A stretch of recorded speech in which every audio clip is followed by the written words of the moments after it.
Assalamualaikum warahmatullahi wabarakatuh. Apa kabar anak-anak SMK Negeri 10 Kabupaten Tangerang? Semoga dalam keadaan sehat walafiat dan tetap semangat dalam belajar. Perkenalkan, nama Bapak Fajar Dianucaya SPD. Bapak mengajar akuntansi keuangan kelas 11. Nah, anak-anak, siapkah kita belajar hari ini?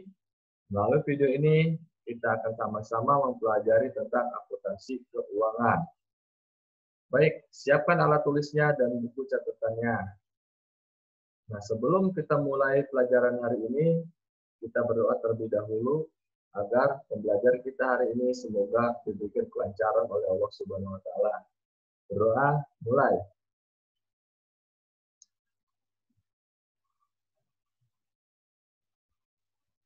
Selesai.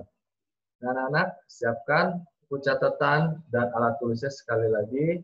Simak video ini sampai selesai dan lihat pada layar kalian di sini tertulis tentang akuntansi keuangan. Baik, kita mulai anak-anak. Akuntansi keuangan, akuntansi kas kecil materinya. Nah, adapun tujuan pembelajaran hari ini yang harus kita capai ada 4 poin. Yang pertama, menjelaskan pengertian kas. Yang kedua, menjelaskan pengertian kas kecil. Ketiga, menjelaskan fungsi kas kecil. Yang keempat, menjelaskan pencatatan kas kecil dengan sistem dana tetap. Nah, ini bisa kalian lihat ada tujuan pembelajaran yang harus kita pelajari hari ini. Ada 4 poin. Langsung saja anak-anak, kita akan pelajari poin yang pertama tentang pengertian kas. Pengertian kas. Nah, kata kas tentu tidak asing lagi bagi kalian dalam suatu kelas ya, dalam suatu organisasi maupun lebih besarnya dalam suatu perusahaan. Baik itu perusahaan yang bergerak dalam bidang produksi barang maupun jasa. Kas diartikan sebagai suatu aktiva lancar yang meliputi uang logam, uang kertas, atau sejenisnya yang bisa digunakan sebagai alat tukar dan mempunyai dasar pengukuran akuntansi. Ini pengertian pertama. Pengertian yang kedua, kas merupakan aset yang paling lancar dan paling beresiko, sehingga perlu manajemen kas yang seketat mungkin untuk menghindari hal-hal yang dapat merugikan perusahaan. Nah, jadi dalam suatu perusahaan perlu adanya kas untuk memperlancar kegiatan dalam suatu perusahaan. Kas ini dikelola oleh seseorang yang dinamakan bendahara kas perusahaan. Jadi kas ini dikelola atau dimanage dengan sebaik mungkin, ya, dengan seketat mungkin untuk menghindari hal-hal yang dapat merugikan perusahaan. Tentunya harus kita kelola dengan sebaik mungkin. Berikutnya, kas tidak selalu berbentuk uang yang ada dalam suatu perusahaan. Tabungan maupun rekening giro di bank juga dikategorikan sebagai kas. Surat berharga yang memiliki jatuh tempo kurang dari 3 bulan disetarakan dengan kas. Sebab surat berharga tersebut dapat segera dicairkan dalam waktu dekat dan dapat dijadikan sebagai alat pembayaran. Nah, itu pun disebutnya kas.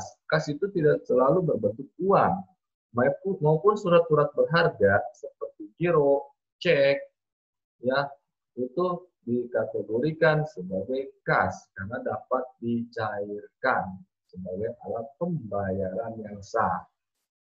Berikutnya, adapun kas kecil. Apa itu kas kecil? Kas kecil adalah uang yang disediakan untuk membayar berbagai pengeluaran yang jumlahnya relatif kecil dan tidak ekonomis apabila dibayar dengan menggunakan cek. Nah, Kas kecil dalam suatu perusahaan digambarkan apabila perusahaan tersebut ingin membelanjakan modal, contoh katakanlah membeli suatu mesin yang nominalnya termasuk nominal uangnya sedikit ataupun murah, itu dikategorikan pengeluaran kas kecil. Jadi nominalnya tidak besar, anak-anak. Ya, dan itu pun tidak selalu menggunakan cek, karena jumlah nominal yang dikeluarkan jumlahnya sedikit ataupun kecil. Nah, itu kas kecil. Berikutnya, adapun fungsi kas kecil yang pertama, digunakan sebagai alat pembayaran setiap pengeluaran yang jumlah nominalnya kecil atau sedikit. Yang kedua, menjadikan sistem pembayaran menjadi lebih praktis untuk setiap pengeluaran yang mendadak, mendesak, dan jumlah nominalnya yang kecil. Menangani perbekalan dan perlengkapan yang ada di kantor suatu perusahaan. 4. Mengoptimalkan kinerja karyawan untuk melakukan pelayanan kepada para pelanggan dan relasi bisnis pimpinan perusahaan. Nah, inilah 4 fungsi kas kecil. Sampai di sini paham anak-anak? Oke, kita lanjut. Adapun pencatatan kas kecil dengan sistem dana tetap. Apa itu sistem dana tetap? Dengan metode ini, kas kecil yang dicadangkan oleh perusahaan bersifat tetap, kecuali perusahaan menghendaki perubahan jumlah kas kecil. Misalnya, perusahaan merasakan kas yang sudah dicadangkan ternyata ada kekurangan memenuhi, sehingga perlu ditambah lagi cadangannya.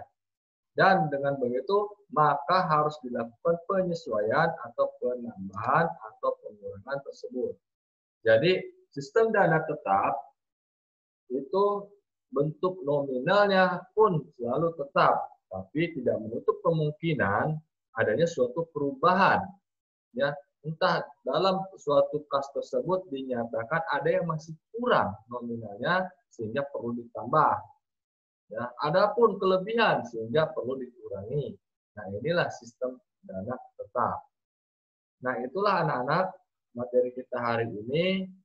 Ada 4 tujuan pembelajaran yang sudah kita pelajari. Maka dari itu, silakan anak-anak dibaca kembali materinya dalam video ini. Nah, kalau sudah kalian membaca dan memahami materi ini, silakan kalian tulis penugasan yang ada di layar tersebut. Ada 4 soal yang berkaitan dengan materi yang sudah Bapak ajarkan. Soal yang pertama, jelaskan pengertian kas. Yang kedua, jelaskan yang dimaksud dengan kas kecil. Ketiga, sebutkan fungsi kas kecil. 4, sebutkan kelebihan dan kelemahan sistem dana tetap. Catat di buku catatan kalian. Ya. Nah, adapun kalian memerlukan sumber pembelajaran yang lain, silakan Bapak perbolehkan, entah itu melalui buku paket maupun media-media internet lainnya. Silakan untuk menunjang pemahaman materi kalian tentang akuntansi kas kecil. Nah, itu saja anak-anak yang dapat Bapak sampaikan dan Bapak ajarkan pada kalian. Semoga kalian bermanfaat pembelajaran hari ini. Sebelum Bapak akhiri, alangkah baiknya kita berdoa terlebih dahulu. Doa mulai. Selesai.